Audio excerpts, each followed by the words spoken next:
Well, that was good talking to you guys. Well, let's talk. Same time next week. Same time next week. Bye. Peace. Peace. Oh wow. You say peace so hard too. You're like, peace. It's like my one thing I can grasp to. If I'm not notable for any other reason. Hey, who's that guy who screams peace in the microphone at the end of the show? He's cool. He's cool. So this is the death of the intro. What? That's not the nice way to put it. This is the death of the intro. That'd be a cool title, honestly. Death of the intro. Well, that would definitely make it permanent. I guess for people in the chat room who maybe haven't heard it yet, on yesterday's podcast, we tried to mix it up a little bit with this week's episode of Let's Talk iOS, and without doing a what is up, ladies and gentlemen? Without doing the typical introduction, we tried just trying to make it sound more natural. We pride ourselves on our podcast really sounding like a genuine conversation, and because it is between the three of us, and we try to make it sound like that with the intro, and we're not sure what to make of it yet. I don't think. Yeah. First of all, how many times do you think I've said that phrase? Well, Jeff's like, guys, I'm just getting tired of saying there it. is 100 podcast episodes, so you've said it 100 times. But considering it takes you 3 or 4 times every time we do a podcast to actually get it right, I would say you've probably done it 300 something times. Plus 2,000. Plus 2,000, obviously. That's the common denominator, yes. 2,300 because all the videos, right? Yep. Yeah, so a lot of times. Minimum. But yeah, it's the death of the intro. So we're just going to smoothly roll you in to this week's episode. Smooth jams. We killed the intro. Watch out, outro. We're coming after you. I'm coming after you. We're not going to even just say anything. We're just going to hang up.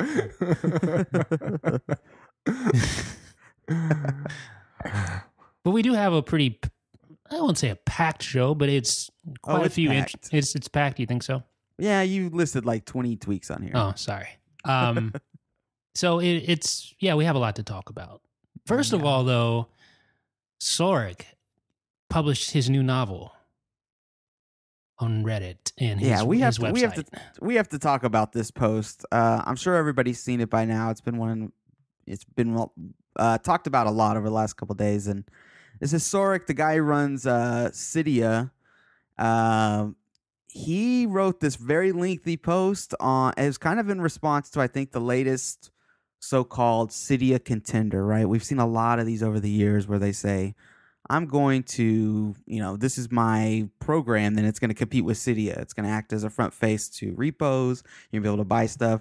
We've seen a lot of these contenders pop up over the years. They usually don't flesh out. In fact, man, I'm trying to think of one that has stuck around for any amount of time or has been notable. Can you think of one, Jeff? No. What was that one that was on the web? It was like Lemon or Weblin. No. Yeah, it was Weblin. Weblin? I'm pretty sure. I'm thinking there was another one that was web-based. And anyways, it doesn't really matter because obviously if I can't remember it, then it didn't stick around. So there's another one. What is it? iMods? iMods, yeah. iMods. That's the new latest one. Yeah, that's the one everybody's talking about. It's got a clean design and da-da-da-da-da. But anyway, so Saurik wanted to respond to this because I think he's getting a lot of competition. He's hearing this a lot, that competition should motivate you to do better. And he obviously doesn't feel that way. And a very controversial post. Did you guys read this? Yeah, I did. Jeff? Yes. And okay, I guess Sebastian, just kind of walk me through some of your thoughts. I know it's such a lengthy letter, it's hard to recall the details, but can you just give us some initial thoughts on it? Well, first, I think it's we should look at the whole post essay. I call it an essay by Saurik about this. I think it was like 5,000 words in there or something like this. So it was pretty lengthy. I think and he's laying out the plan. He's got several subsection in his post explaining, going all the way down to the very last paragraph or very last section about competing with Cydia. And I think every section before that is basically laying down the ground for what's coming in the last section. In this essay, he explains Cydia as a business and that he's been working on it for a while and it barely makes money, just enough to live basically. He explains that he's not doing this for the money, or else he would be doing something else. Apparently, he had a consulting job before doing Cydia 100% of his time. That was probably making him more money, and I'm pretty sure that is probably true. He goes on explaining about the community and what motivates him to actually work, making things better and working for the community, helping people out and stuff like that. Then he goes on to explain his different kind of motivation. If you go to the post, you can see all of them: freedom, vision, obsession to detail, obligation. He feels obligated because he started something pretty big. He feels obligated now to keep doing it, which is great, I guess, for all users out there. He reiterates that money does not motivate him. Money is not a motivation. Again, if he was really into money, he would probably try to monetize Cydia a little better. He would probably not even do Cydia in the first place, as he would probably be doing making more money at a different job. He explains, now this is a very important part, I think, that competition does not motivate him. And he basically says that competition can be bad sometimes. I don't think he means competition in general for everything is bad, but I think he explained that in the case of the Cydia store, Cydia, and jailbreak installers, competition would be bad because it would take focus away from the main installer, basically. I guess what he's trying to say is that people should try to focus on making Cydia better rather than doing different things. And this is highly arguable. I mean, I get the idea that, yes, if more people focus on one thing, this one thing can be better. But I also kind of disagree that competition would be a bad thing for the community and that kind of stuff regarding Cydia.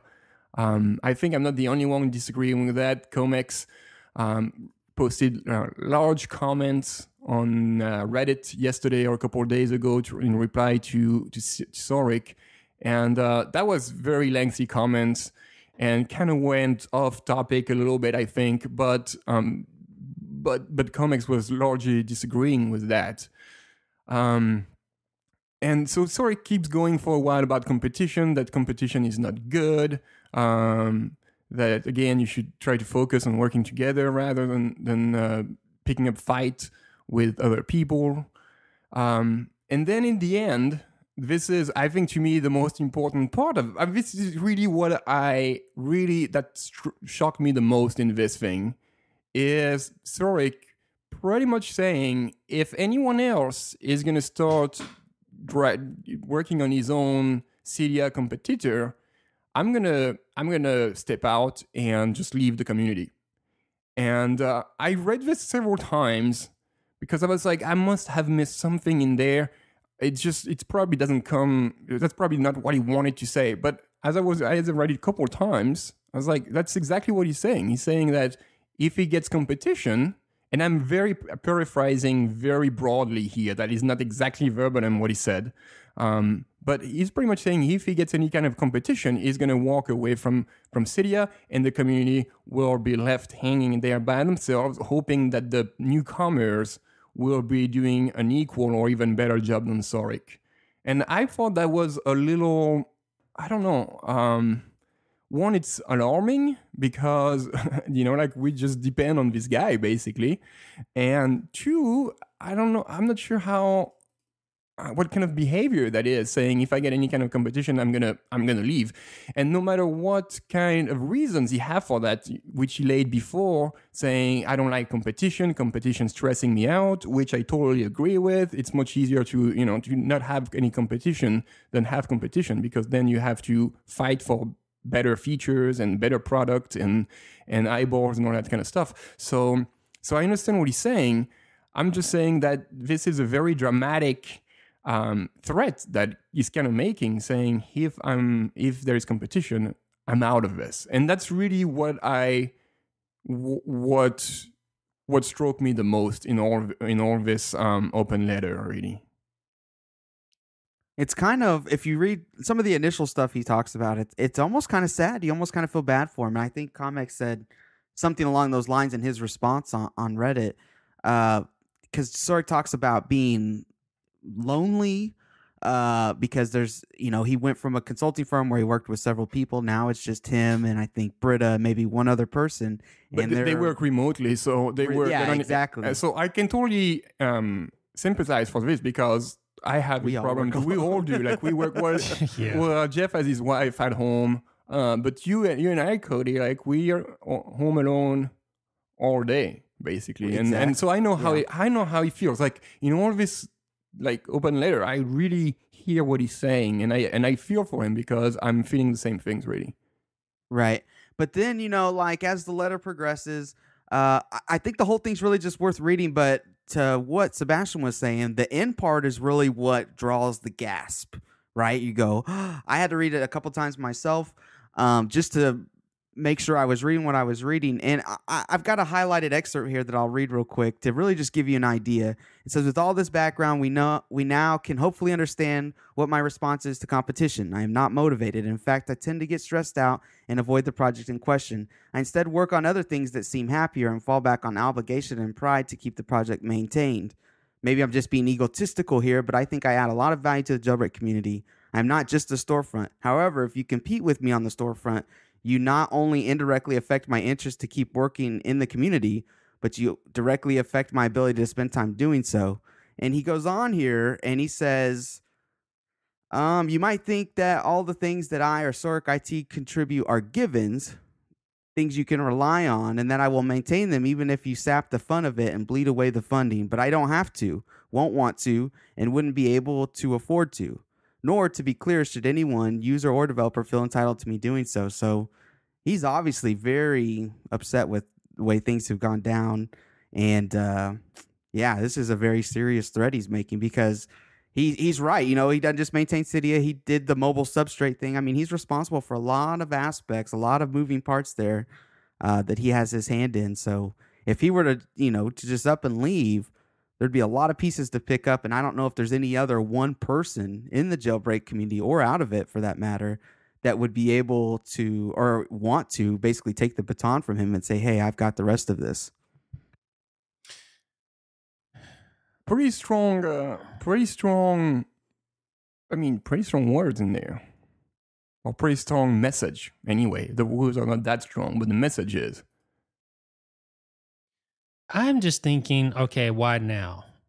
Why this response, this week, when these competitors have been, so-called competitors at least, have been popping up left and right over the years. Well, but why now? Why come out with the statement now?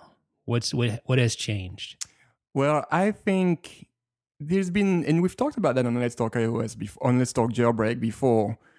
There's been people in the community that I think are kind of are wondering why Cydia is the only option out there, and why there couldn't be another option out there, and why we only rely on Cydia.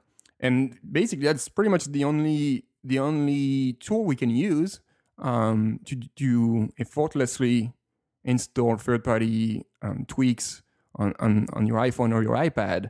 And I think Saurik knows there is chatter about this, and he knows there is people upset about the fact that there's only one option, and maybe some people are really considering creating an alternative to Cydia, like a real strong one that wouldn't just be more than a couple of screenshots to detail the design of the app, but actually be something that works.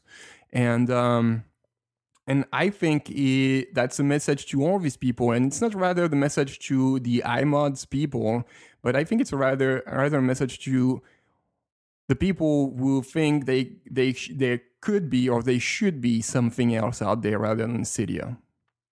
And I think it's probably timely. Yeah, that's considering that's something we talked about like a few months ago. I think like when we came back from JailbreakCon, that's something we discussed, and I think Saurik is aware of that, and maybe this is his way to say, hey, this is, if you try to do something, good luck, but because if you do, I'm gonna be out of it. Right, but yeah, I know we discussed it, but what has, you know, in the past, there's been so many different, like Webland, for instance, and there's been other Cydia alternatives. But is this iMods? Do you think this is a legitimate threat to Saurik? Do you think he feels like this is a legitimate threat? No. No, I think everybody just kind of has their tipping point, right? There's no really way to explain it. There's that. I mean, people can be so fed up with stuff. I mean, that analogy where there's a lot of weight on something and the branch is about to break, and then it looks like 10,000 pounds, and all it takes is that little fly to land on top of the whole stack to finally break the branch. And this could definitely be his breaking point, his tipping point. Something else I'm thinking of too is that we just got offered a jailbreak by the Pangu team, coming out of nowhere. Well, coming out of China really, but we never heard about these people before or anything like that.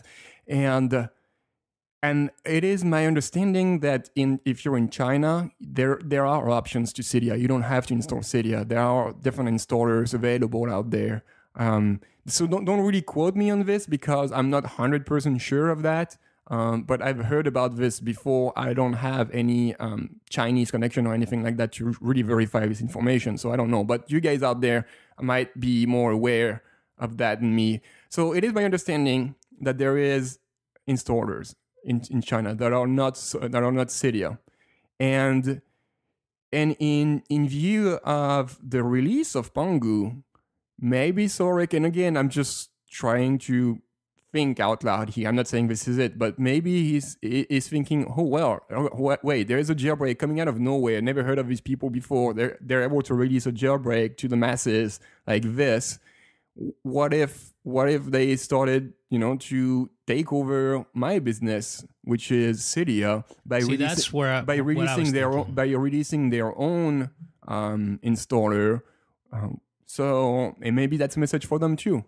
Yeah, that's kind of where I was going with it. I figured that the Pangu was sort of, iMods is one thing. That's just like a mock-up. There's no real product there yet. But when someone coming out of the blue, like completely out of the blue with this jailbreak, is a threat, I think, especially when they have the expertise, obviously, to make a jailbreak. And obviously they would have the expertise, or they would have the connections to get some sort of Cydia alternative going. It's just an interesting dynamic. But it's interesting also that the iMods folks, they posted their own reply. Their own sort of reply to Saurik's letter, and their whole thing, at least this is what they say. Here's an excerpt from one of their posts. It says, "Where is the open source spirit that proclaims sharing? Shared resources is the best choice, and there could easily be a mutualistic relationship where iMods offers assistance to Cydia, and likewise Cydia offers assistance to iMods." So their angle is that Cydia substrate, which was once an open source project, has now been made closed source. And other tools that Saurik uses are closed source as well. So their whole argument is that, people can't really genuinely help out to further Cydia, to help develop Cydia. What I think Saurik explains in his letter that if people want to help, they can't just send an email and say, I want to help. They basically have to prove themselves and communicate, become friends. I think he mentioned this a few times. Like, you have to become friends first, maybe via IRC channels or stuff like that, or maybe meet him in person and really connect with the guy. And then maybe start, working with him a little bit, have him like maybe send you a couple of projects here and there to work on and help out. And then once you've proved yourself, then and only then, maybe you can start submitting ideas saying, hey, I'm thinking about this, what do you think? Instead of just walking in saying, we have to change this this is a better idea. Let's do this.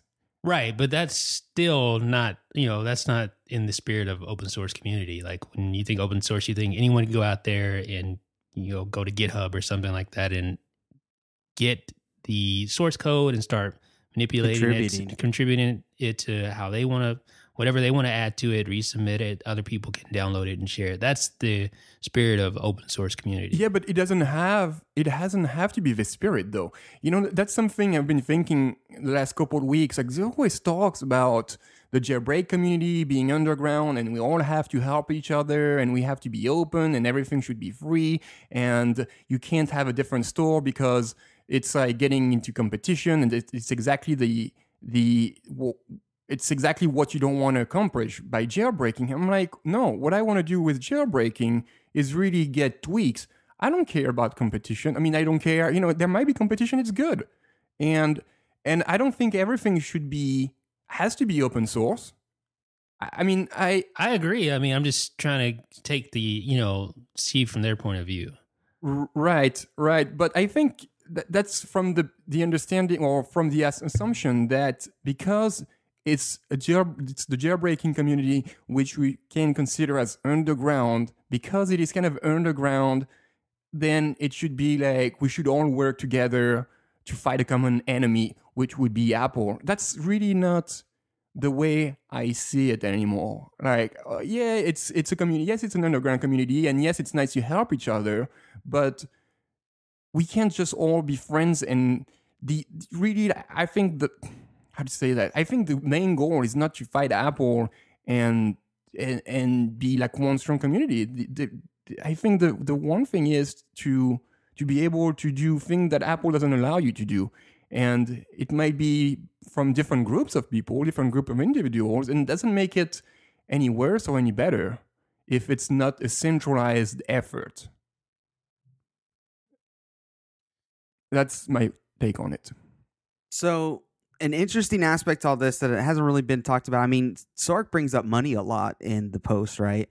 About how he could monetize it more if he wanted to. He's not really in it for the money, And then the fact that you just brought up the Pongu jailbreak, I almost see like, okay, so I remember a year or two, maybe a couple years ago, we started seeing like brands like, what was it, Toyota and some other brands advertising in Cydia. And I think that was the first time I kind of thought to myself, I thought, this is, there's some money here, right? There's multiple millions of people in here, in this community. It would, behoove a company to advertise to this group.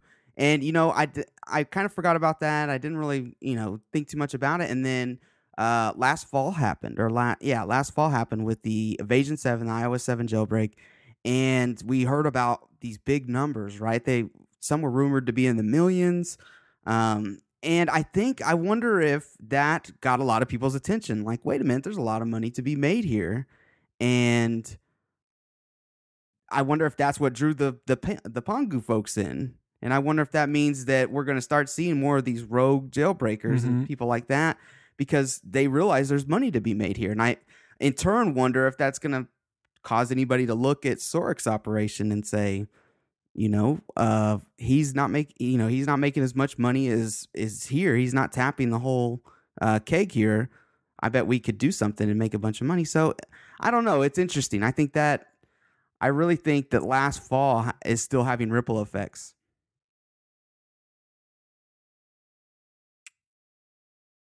Yeah. Now, is there a need really for a Cydia alternative? Is there a need for an iMods or an iTweaks or Weblands or whatever you have, other dozens we've seen in the past? I honestly don't think there is a need for a Cydia alternative, but I do think there is a need for a progressive Cydia. Like it has progressed very slowly as far as like user experience and user interface and app and tweak discovery, like those things. I think those are the things when you see these alternatives, usually those are the key points that they're trying to focus on. They're focusing on the user interface. Number one, it always looks really pretty, always looks better than Cydia in most cases. And then also like discovery, like Cydia has gotten better. It has gotten better over the last updates, but it's still not the best as far as trying to discover new tweaks. Searching isn't as good as it could be. And I think those are some of the areas that Cydia could really focus on and really needs help with in the design aspect, because it still looks a little hacky, quote unquote. Hacky. Yeah. It's I mean, just looking at a page for a tweak, some of them have screenshots, some of them don't. And there's several links. And between all of the links and all the descriptions and all the ads, it's very intimidating, most likely, to somebody who hasn't been jailbreaking for a while, right? You jailbreak for the first time, you're like, okay, I hear there's a secondary app store that has all these tweaks, and you go to it. It's very convoluted. Yeah, it's not very approachable, and it's kind of intimidating is a good word for a new jailbreak. This is a problem from the repos. The repos. Cydia, Saurik has no real control over what all the repos look the same. Like. There's no foundation there. I mean, he could if he could probably force repos to follow a strict format. Say, okay, this is what it's going to look like from now on, and this is what I need from you. But I guess he could do that. And searching could be a little better. Just the overall like aesthetics of the whole, like the underlying experience, underlying function is good. It works. There's no need for an alternative in that regard. But if you notice, every alternative we've seen have keyed in on those few aspects there. They really have, right? But why do you think all we've seen so far is mock-ups? You know what I mean? Like, exactly. I don't know how many. Exactly. Yeah, I don't know how many mock-ups we've seen of other stores. And you're right. They totally concentrate. They're like, okay, Cydia's weak spot is its user interface or its user experience. We'll concentrate on that. They put out these concepts, and for some reason, we never hear of them again. And the ones that do actually make it out are terrible because they don't have, like, Saurik is super talented in getting all the working parts moving together right. And the back-end stuff, right? Yeah. Like the underlying code that makes things fast and smooth and reliable. And you're exactly right. That's anything that even makes it out of the gate is usually sluggish. I know for a fact, actually, within the last 2 years, a new one came out that was supposed to look better, and that was its key problem, was how sluggish it was. Yeah, I don't think he ever has to really worry about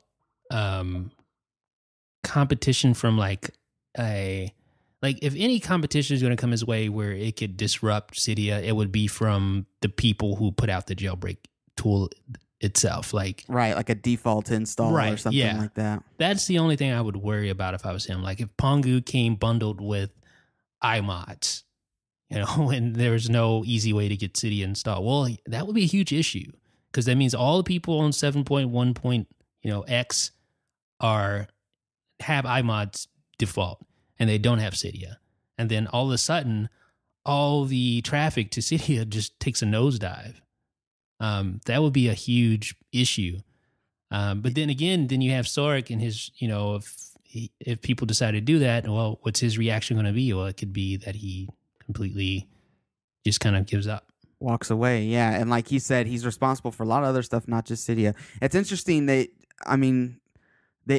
what you just said, Jeff. I think that's probably plays a large factor in the fear that he is writing this post with. Maybe it's not fear. Maybe that's a bad word, but you're exactly right when you say that if another jailbreak team wanted to include another store with their, because remember that was an issue with Evasion 7 when it first launched. That was part of all of the hoopla. The hoopla.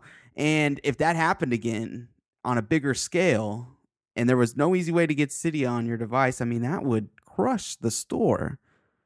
So I think that's a very real threat, and I think that's a big part of why Saurik wrote this.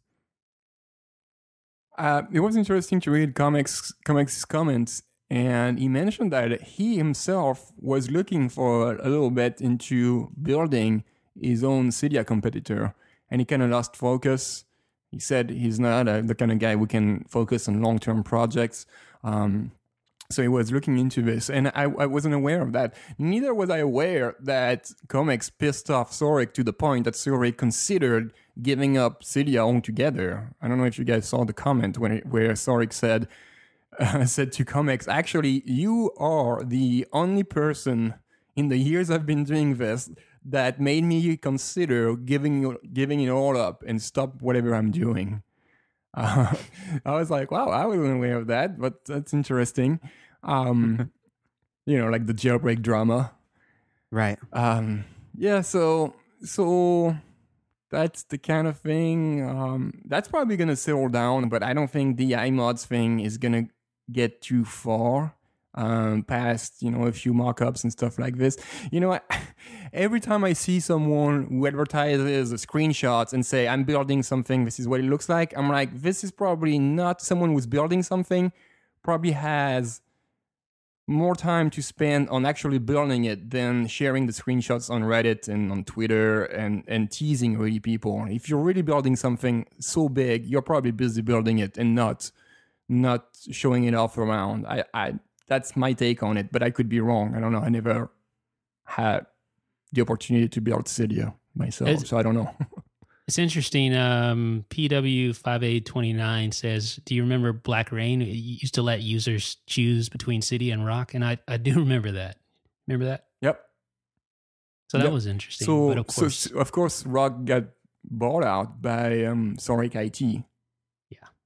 And Rock is gone. And that was the close. I mean, that was the biggest. As far as I can tell, the biggest and only real competitor that Cydia has had since Cydia became Cydia. And I know before that wasn't Cydia. There was IC. Before Cydia, I think there was Installer. It was called. Yeah. But then once Cydia became the king, there's been nothing really except Rock for about a minute until Cydia bought it out. Yeah. Interesting stuff. Okay, well, we probably talked the Saurik's post to death by now, but it's just such a big issue, right? It's such a big deal to us because I think it would be devastating if he were to walk away, and he seems very serious about, like, kind of on the edge. And I don't know if this is something that just goes away or maybe kind of stays bubbling towards the surface as iOS 8 approaches, then the new jailbreak. Does Cydia come automatically installed on that? I mean, there's a lot of questions here. We shall see. There, I said it. There, I said it. Leave me alone now, guys. So there are some jailbreak tweaks on the docket this afternoon. There's 15. Oh, there's not. There's a lot of tweaks here, but okay. I'm excited to talk about them. Okay, so the first one on the docket is CC sliders. This is a jailbreak tweak that brings an all-in-one slider to Control Center. So this thing can control things like brightness. It can control your flashlight. It can control Flux. If you've ever used Flux, I'm a huge fan of Flux. You guys know that. Control your media volume, your ringer volume, and it does so all from the convenience of Control Center. Pretty cool tweak. It's actually not a new tweak. People are probably already people commented on this, even though that's part of the first sentence of the post, I believe. But yeah, it's a cool idea. Again, not new, but if again that's the kind of thing you're looking into, have the ability to control different sliders from Control Center.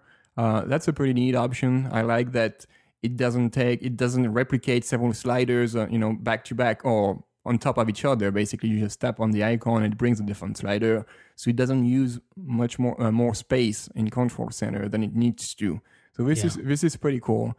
Personally, I don't have a use for this, but if I did, that's definitely an option I would be looking at. Yeah, it's great with Flux. I know that. You guys don't use Flux do you use it on your Mac or No? No, I don't use it at all. It's hard for me to find value in that, I guess. I don't know. I guess if you're like me, I do a lot of night work. I do in the dark. Of night work. Yeah. Cody is basically like a night owl. I am a night owl. 3 a.m. Yeah. I'm like, aren't you sleeping right now? Oh, okay. Well, you would definitely benefit from that. I mean, yeah, maybe I'll have to check it. I mean, I get headaches sometimes, so maybe I'll have to. Yeah. I black out sometimes. And you're like, I don't know if this will help with that. Yeah, maybe want to go see a doctor.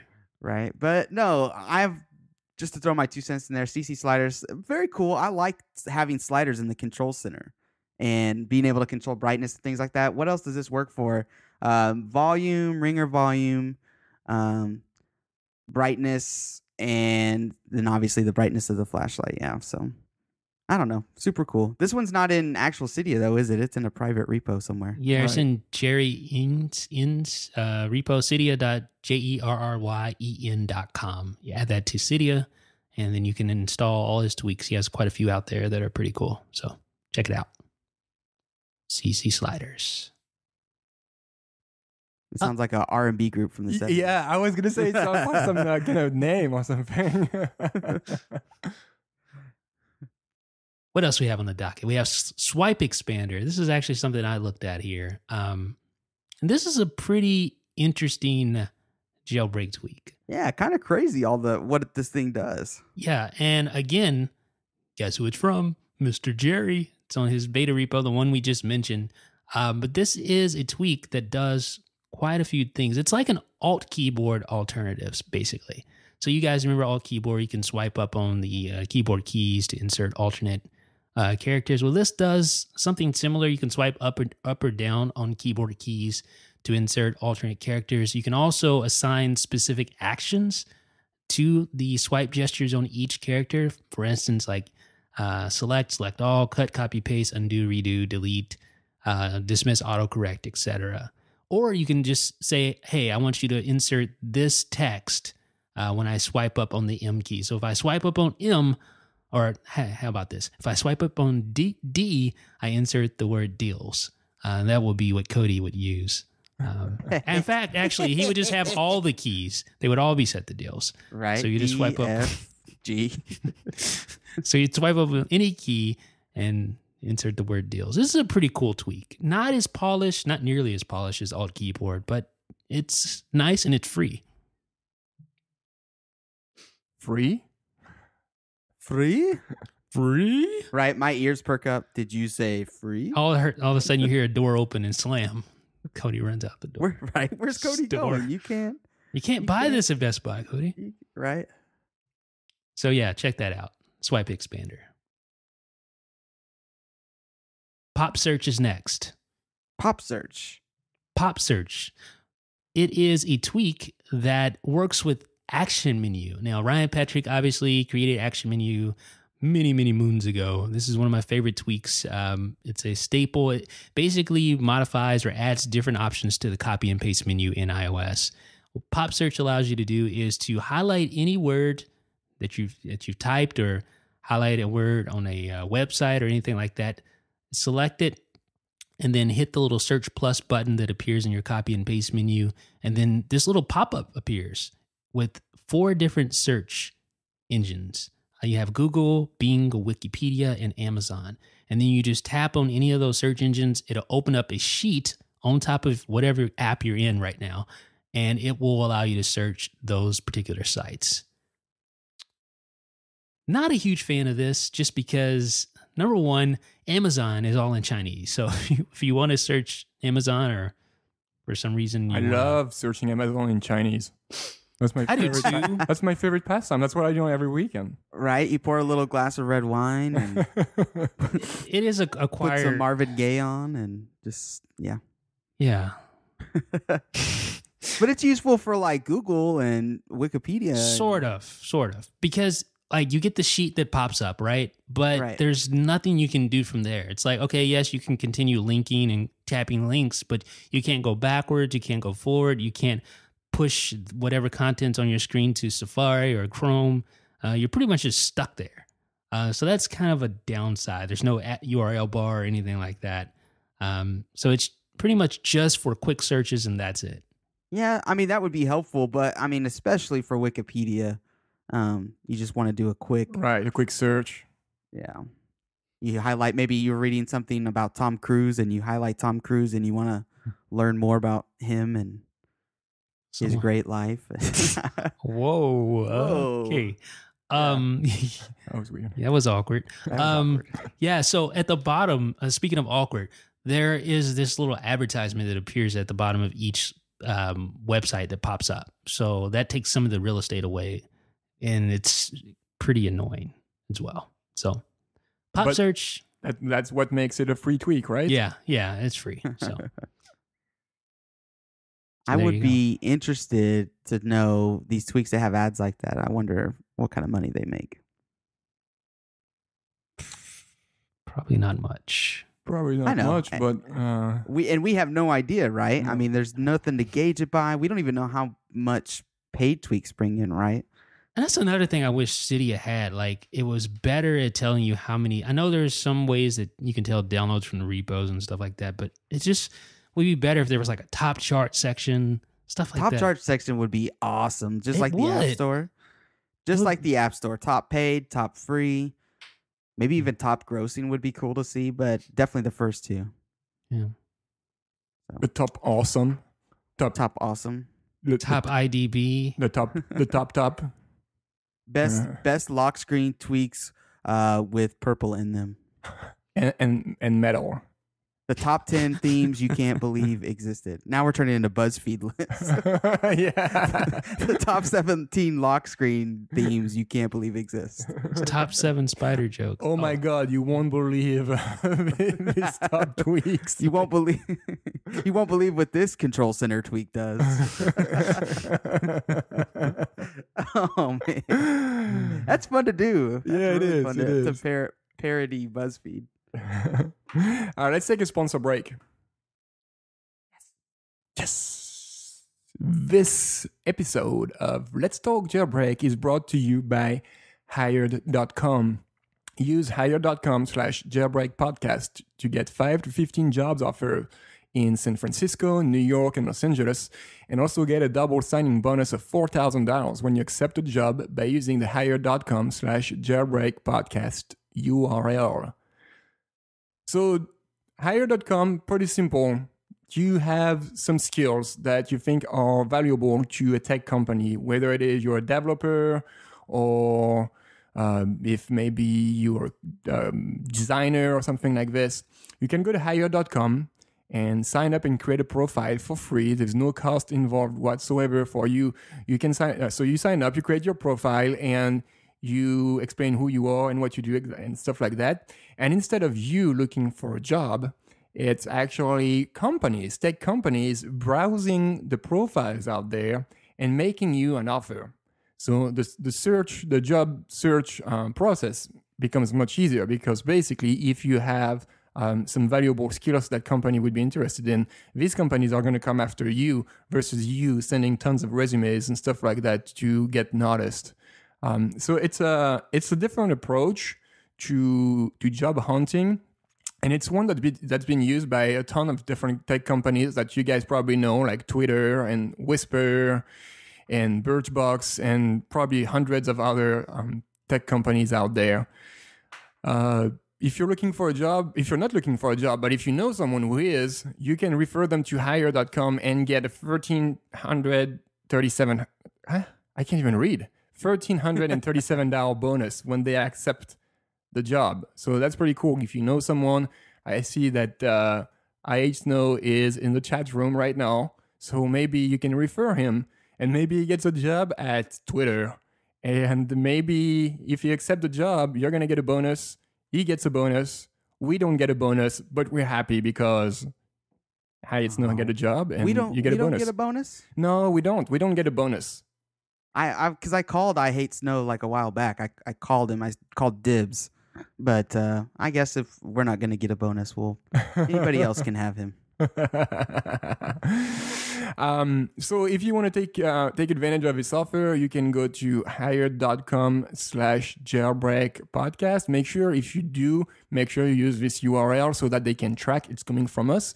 And if they see we send them good applicants, they keep sponsoring the show, which makes it good for us because it allows us to pay the bills.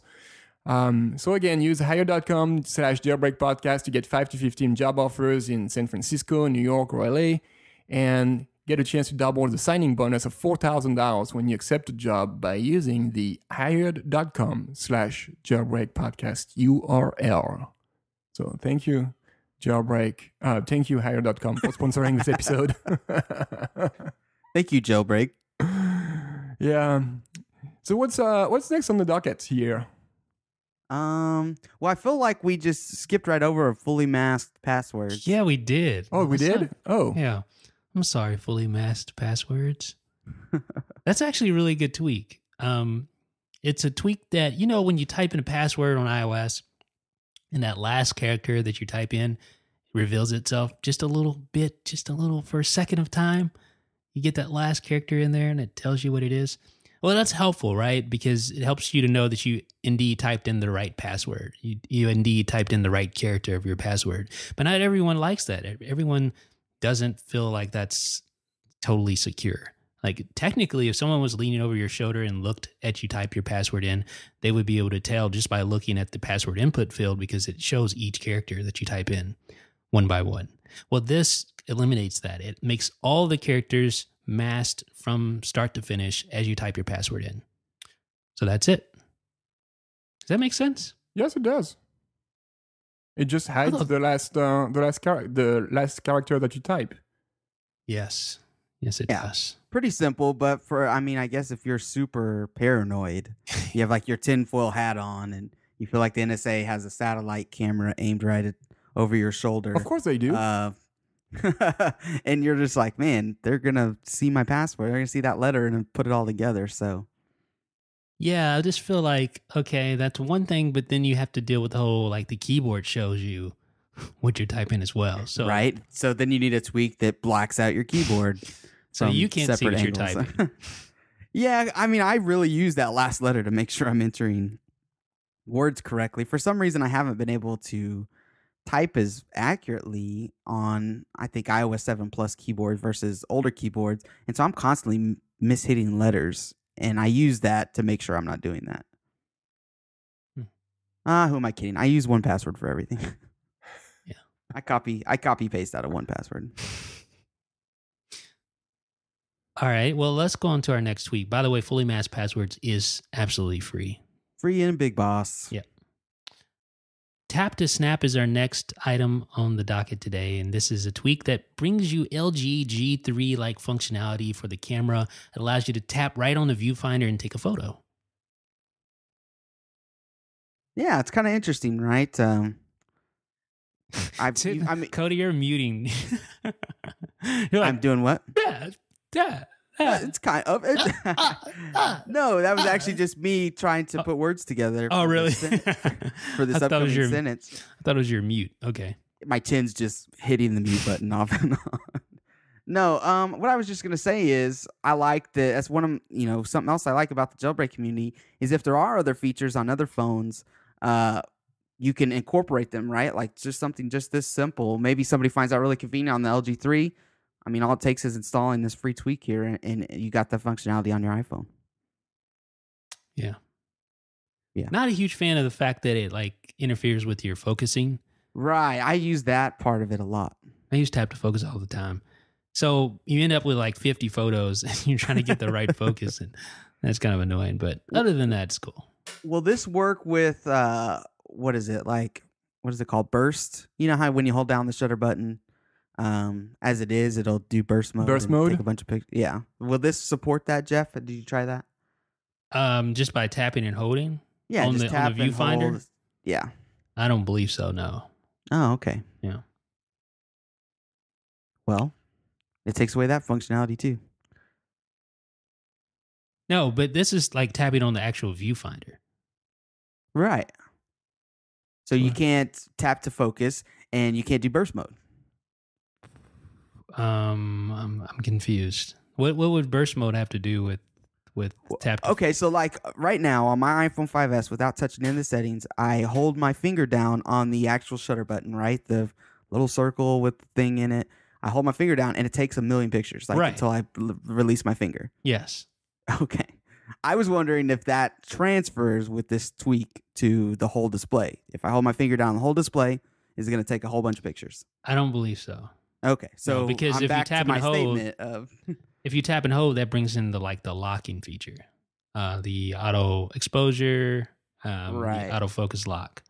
So back to my original statement, it takes away that functionality too.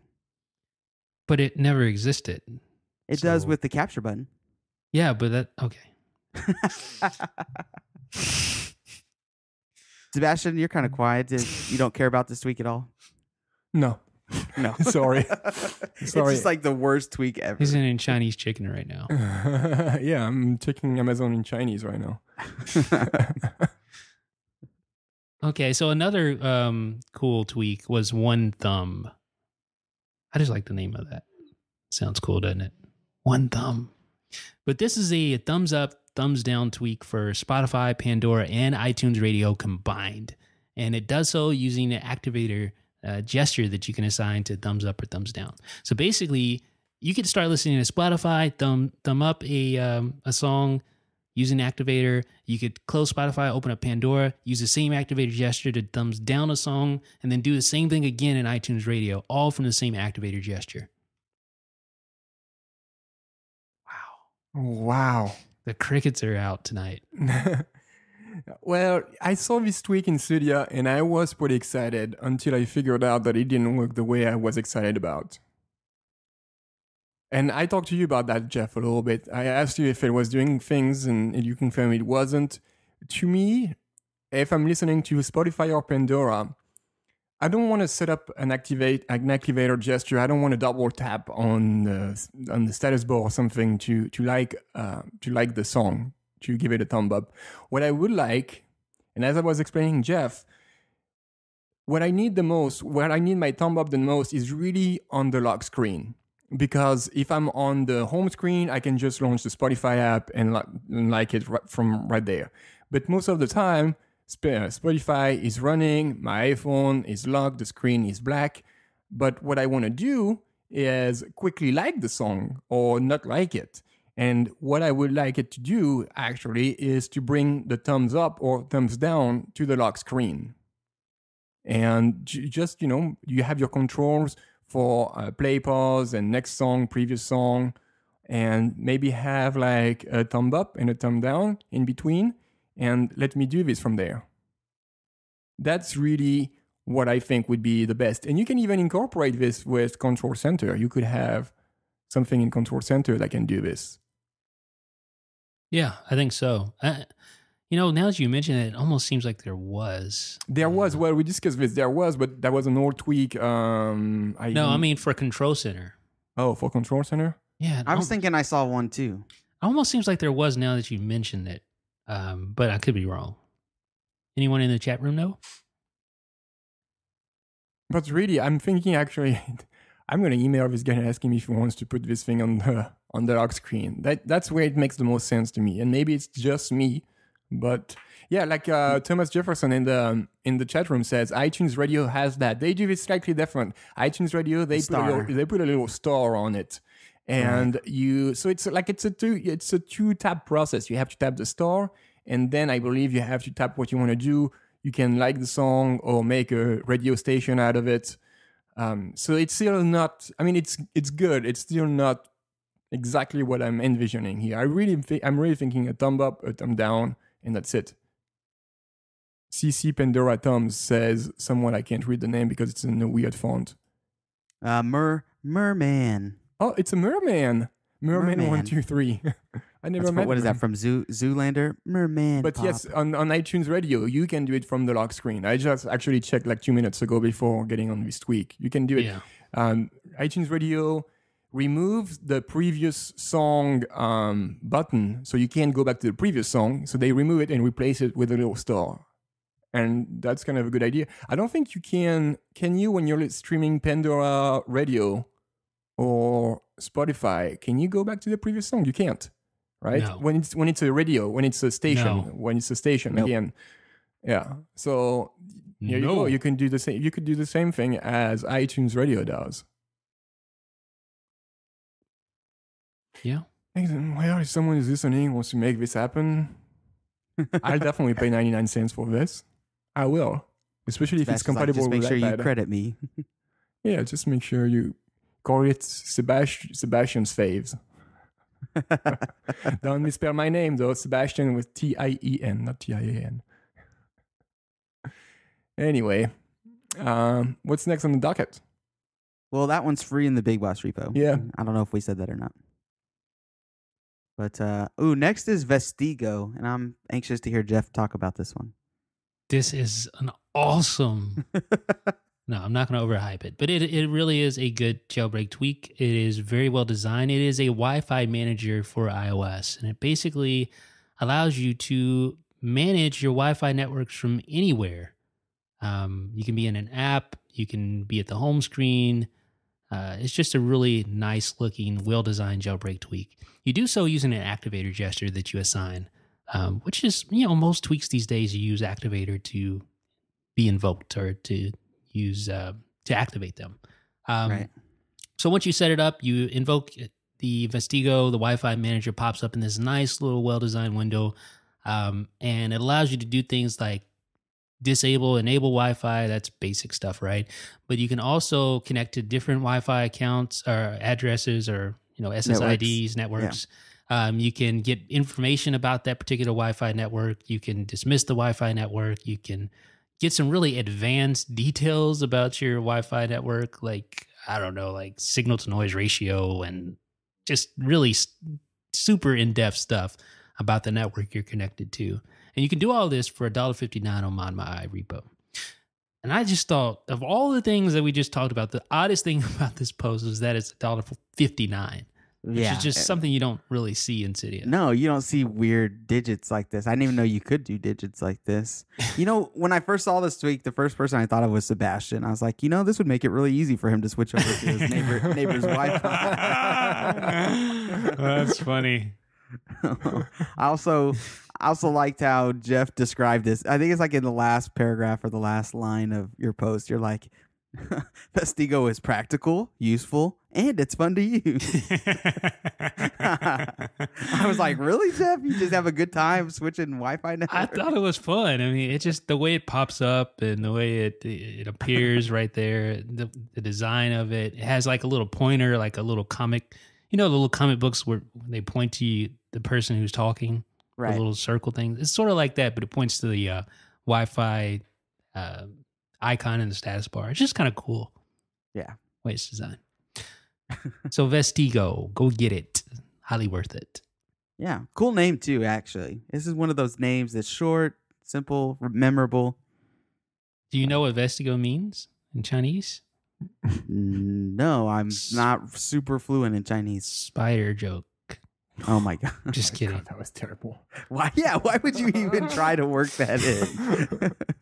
What an odd place to insert that. Okay. Wow, kind of threw me off a little bit. Mark is Red 7 is the next one. This is interesting. This is a tweak that allows you to clear alerts, like clear badge notifications once you clear alerts from Notification Center. So say you have 2 new iMessage messages that come in, you don't answer them, and there's number 2 on your messages app icon showing you have 2 unread messages, and there's also the 2 messages in Notification Center. Well, normally if you go in and you clear those messages from Notification Center, that badge icon does not clear, which is, I found odd, but it doesn't. And what this does is allows you to clear those badge icons when you clear notifications from Notification Center.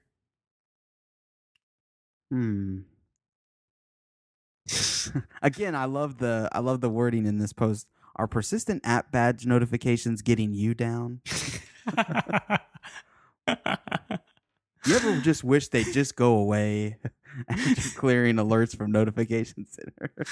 I feel like writing an infomercial or something. No, like a law, like those accident lawyers. Do you or someone you know have been injured in a car accident? Exactly. Call me. Yeah. Do you have asbestos in your work environment? You have app badges that just won't go away. But hey, that's I exactly feel what it sounded like. I feel the pain for these badges that don't go away. Actually, I've raised this problem a few weeks ago in a previous episode. I think it was in Let's Talk iOS, or maybe in this one. And I was looking for a tweak that allows me also to clear up the missed notification. Is it missed or which one? There's 3 of them. The all notification of notification center. It's kind of annoying how you can't just get rid of them like easily in just one quick swipe or something. You have to delete each section or app notifications one app at a time. And it's kind of annoying, especially if you have like a dozen of them. If you don't take care of them on a regular basis, your all notifications list like kind of grows and gets out of hand. So there's a tweak that does this actually that can that I use that pulls. You pull on all tab, and it's called pull to clear. Maybe I don't know what's it called. So you pull and it clears all the notification, but it doesn't remove the badge icons, which this tweak does. So these two tweaks could work both hand in hand. That'd be cool. So now what is called this tweak that I'm talking about? Oh, Clear somebody in the chat room that's got it. notifications. Clear all notifications from lock screen. That's what it is. But the funny thing about this tweak, Marcus Red 7, is that if you uninstall it, then the app badges come back. So it's not really dismissing them. It's just kind of hiding them. Right. Yeah. But if you want to try it, head over to the Big Post repo. You can download it free of charge. I also like this name for some reason. If you say it fast, Marcus Red 7. I don't know. Sounds like a battleship. Threat level midnight. Sounds like a guy named Marcus read like 7 books. I don't. Marcus read 7 today. I don't know. How was your day today, Marcus? Well, I read 7. What a weird situation where a guy had to read 7 books. Son, I want you to read 7 books before I get back home, okay? Right. Yes, Mommy. Well, how did son do today? Marcus read 7. Oh, wow. Oh, wow, dude. Okay, Jeff. Where is that coming from, man? Yeah, it's not even late yet. You can't blame it on the schedule right now. All right, I quit. Hey, there's one last tweak that was not on the list, on the docket, but that I think is pretty cool. It's called hands-free. And when you receive a phone call or a FaceTime call, you can just wave your hand over the device and it's going to pick up the phone. It's going to pick up the phone call and put you directly into speaker mode. So that's something that we have seen some Android devices. Samsung. The Galaxy S4, I think, was the first phone I saw this on. Right. And I kind of like that. This is actually pretty cool. Imagine you're in the kitchen. I think that's the only thing I can really think of right here. Like, or With, you're like, working. stuff on your hands, you're working like that would be the case. I'm like working on my car, fixing it, and my hands are full of like greasy oil, motor oil and stuff. The phone rings. Well, hopefully it's not in my pocket, and hopefully it's laying right there, and I can just wave above the phone, and the proximity sensor detects the wave, picks up the phone, puts it into speaker mode. Very cool. Hopefully that scenario won't happen anytime soon since you just got a new car. Right. And since I pretty much never opened the hood of my car to see what's going on in there, I tried once before. There was a problem. What was it? I think it was with my wife's car or something. There was a problem, and I was like, okay, I'm going to check it out. I opened the hood. I'm looking in there, and I feel like totally like useless. I'm like, I don't even know where to start. I moved a couple of things around, like, like shake the thing, and I closed the hood. Right? It didn't fix it. I don't, there's not much I know staring at the hood. Yeah. But anyway, this tweak, it's called hands-free. It's 99 cents in the Big Boss repo. It's pretty cool. Those concerned about battery usage, because that's usually a question that shows up, especially with these kind of tweaks. My understanding is that the tweak only starts tapping the proximity sensor when a phone call is received. So it's not going to be looking at the proximity sensor all the time, 24/7. Once you receive a call, really the tweak gets into action, and then you can, I just waved my iPhone off its dock. You can wave above the iPhone and pick up the phone. Call. Yeah, and I mean, that's the same thing. You think about the proximity sensor does that anyway. Like it activates when a phone call comes in normally. So I don't see how this would be any different. What? Yeah. The proximity sensor, when you receive a phone call, it enables normally without any jailbreak tweaks. Like when you're talking on the phone, you put your, So you have to pick up the phone call first for the proximity sensor. That's Right. that's how it detects that your ear is just right here, so that the screen turns black. When you're away from your ear, the screen lights up again, right? right. Yeah. But even when a phone call comes in, I believe, even like an incoming call, I believe the proximity sensor kicks in. I could be wrong, but I think so. Like if you receive a phone call right now, you don't answer it, but you put the phone up to your ear, I think the screen will go black. Really? So either way, like it's minimal, like the battery life hit that this is going to cause, right? It's not going to be all the way on.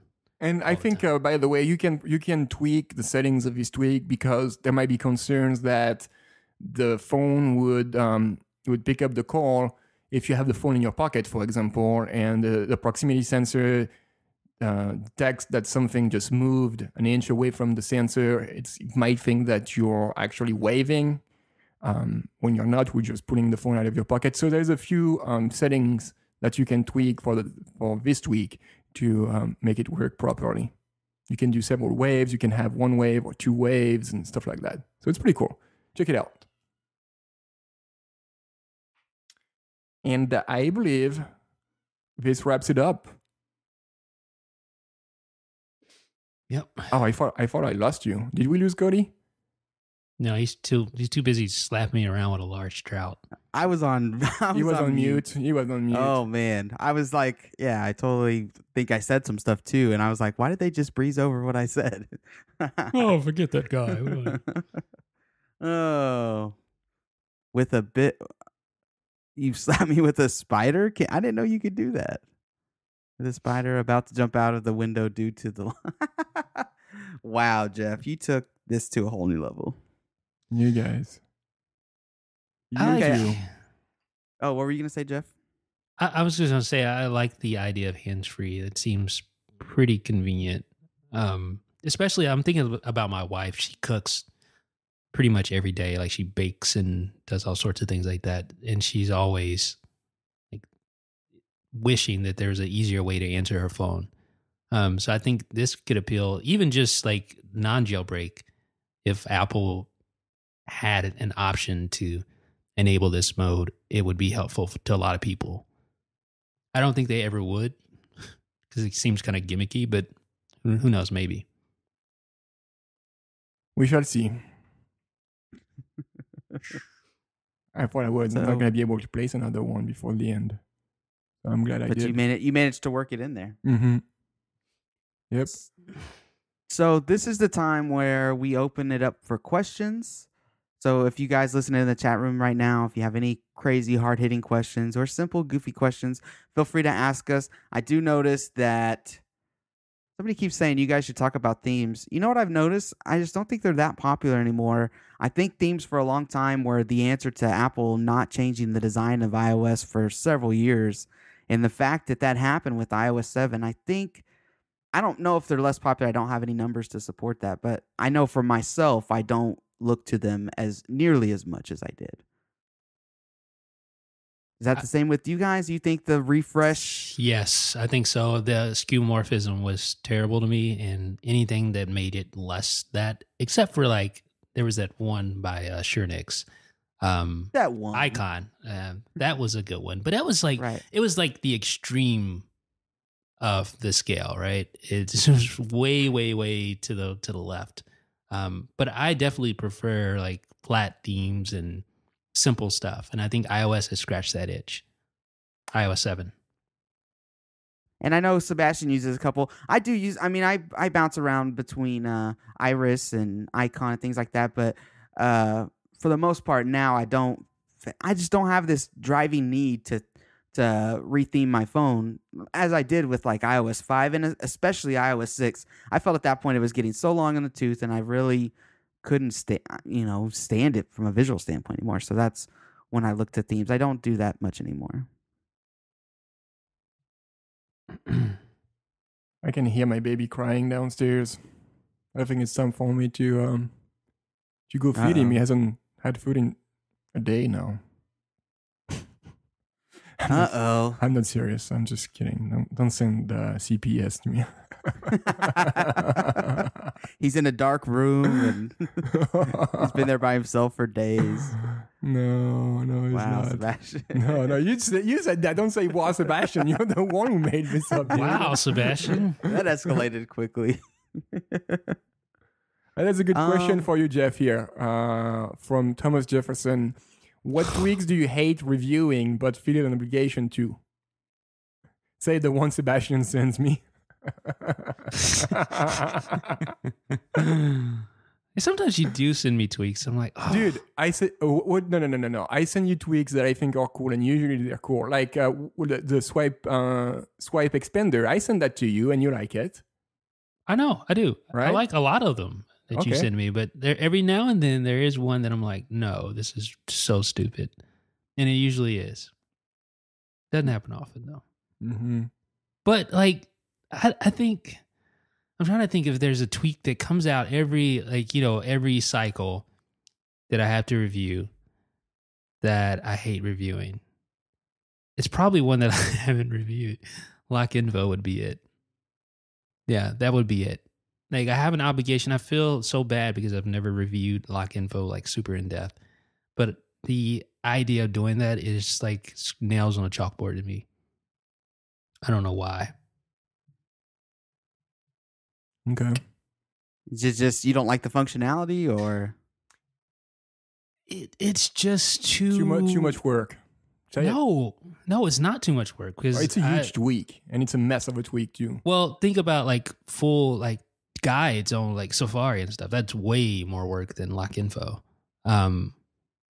It's just something about it. It's I don't know what it is. I would never use that myself. So a tweak that I could never see myself using is something that I don't know. It doesn't really interest me. All the tweaks I do, I could at least see myself using, even if I don't use them. I know it doesn't make sense. Whatever. That was a loaded question, Thomas Jefferson. it's a loaded question. Thomas Jefferson. What about you, Sebastian? What about me? What? What apps or tweaks do you hate reviewing that you feel? I don't obligated? review tweaks. I just review the one that I really, really like. Yeah, so it's hard to say which ones do you hate reviewing because he gets to review pretty much. Yeah. He picks and chooses, so to speak. What about apps? Are there any apps that just drive you nuts, like actual app store apps? Just like anything, like news or just anything like you feel like, all right, I have to do this because, yeah, I'm expected to. But anything that you don't like talking about or you just I don't think do. a lot of those days are over. Those days are over. I don't know. I can't think of anything. I typically just try to go for stuff that I like. I don't Thomas think I've Jefferson ever is been. a troublemaker. Huh? Like Question. the president? Question for Sebastian. How do you feel about your blunder with the double tweet yesterday? Do you feel the need to resign from IDB? Well, because I double tweeted stuff. I do double tweet stuff sometimes. And if you're following my account, my personal account, that's triple tweeting stuff sometimes. And then you have your other accounts. Do you still tweet from those? Hmm? Like you had like Z iPhone? Oh, no. You stopped? Well, I don't know, actually. There might That's be another pilot. There might be another pilot, but I don't That was a even know. long time ago. Wow. Yeah, let's see. I've done. I also remember when there was 3 or 4 separate blogs. It wasn't just it was iPhone download blog. I think there was Apple TV, Z Apple TV. blog, That was so bad. Z iPad blog. Yeah, there was this one for sure. And then you had your personal blog. So at one point, Sebastian was running like 6 blogs. The iPad blog is still out there, or the Twitter account anyway. Last tweet, July 17, 2011. Wow. Yeah. Probably has a lot of followers though. Yes, 245. Yeah, so it's still out there. But anyway, yes, I double tweeted yesterday, and I pretended that didn't happen. I said no, because I deleted the tweet right away, and some people saw it, and I said no, that didn't happen. I was just messing around. I was not just lying. I think people understood. I was just kidding. Some people played the game, and anyway, So that's what Thomas Jefferson is referring to, I believe. And no, I will not resign from my position at IDB for this misstep. You're going to have a press conference later? Review. Yeah, pending review from the board, press conference at 11. Actually, if someone asked me about if someone asked me about a question about IDB's Twitter account, I'm going to resign. You got to be ready if you want to take on Twitter's account. If you want to take over IDB's Twitter account, you got to be ready of me stepping out. You got to be ready for me to walk away. Because I will not handle the competition of someone else handling IDB's Twitter account. Did anybody feel like, I felt like, we went from, that was such a heavy and important topic, and then we went to reviewing like all these tiny tweaks, and I definitely felt like there was a step down, and what a big deal this Saurik letter is. And somebody actually just asked if we thought we saw a changing of the guard coming. We said this at the beginning of the episode, I don't know of anybody that would be willing to take on that position. Again, we're talking about something where there's not he says he doesn't make much money. I believe him. You don't make much money, and there's a lot of work involved and a lot of stress involved. I mean, I remember when iOS 7 jailbreak dropped, Evasion 7, there was a debacle there, obviously, but Saurik didn't sleep for several days, he said, and was awoken several times with issues with Cydia, and I just don't know who would be willing to take on that stress for such little money. Well, until a few weeks ago, we didn't know who would be able to come up with a jailbreak for iOS 7.1.x. That's a good point. And people came out of nowhere and made it happen. So, we don't know, and there's so many talented people out there that we don't know about, and that might have not even been involved in the iOS community at all. But I think if there is an opportunity for them to do something big and something great and something where they can actually make money too, we might see something. The thing, I think it like this. I don't think we will ever see an end to jailbreaking as we know it. Even if Saurik was to resign, not to disproportion his impact on the scene, because he has obviously a huge impact, and he's a huge presence in the community. But I think that there is, number one, too much money. Number two, too much prestige. And number three, too many people involved to let jailbreaking die because of one person decides to go a separate way. There's those three factors right there: the money, the prestige, and the people. There's just way too many people that know about jailbreaking who are interested in it. The community's huge, and there's money there involved as well. There's lots of ways that people make money off jailbreaking. And then the number one thing may be perhaps the prestige that comes with being involved in jailbreaking and having a big presence. That's a very good point that we didn't mention before. Yes, the prestige, being the guy. The guy, yeah. I mean, I've never been to a jailbreak con convention or anything, but it's my understanding from what I've seen that anytime this guy walks in the room or talks, everybody turns and looks and listens. Yeah, because he's that important. Yeah, so and he's tall too, and he's tall. That helps a lot. And he's tall. That attracts a lot of attention. So rest easy. What? Rest easy because Jeff. You don't have to worry. Things are gonna be okay. Everything is gonna be all right. Or how does that song go? Don't worry. I don't know. When he said everything's gonna be okay, I was thinking about the last scene of Fight Club when he said. Does he say everything's going to be okay and everything collapses and the buildings explode and stuff? Is that the last words? And then they have the pixies coming. Okay. Yeah. Okay. I'm the only one here. Thank you. Thank you. Okay. I don't think there's any more questions here. I'm not seeing any questions come on, so we could probably wind it down. What do you think, guys? Yes, I agree. Okay. Another question just came up. Let's see. Who is that? What's your favorite spider joke? None. There's no favorite. Of course, Jeff would highlight that. Of course, Jeff would be like, hey, somebody's talking about spider jokes. I know all about that.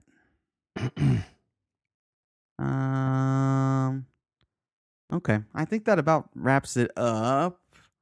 Ever since I read that Saurik letter, I was really looking forward to today. And I think we had good conversation about it, expressed a lot of the concerns of the community, and hopefully talked about it from a few different points. So just such a big post and lots of ramifications. He's definitely, shots are fired.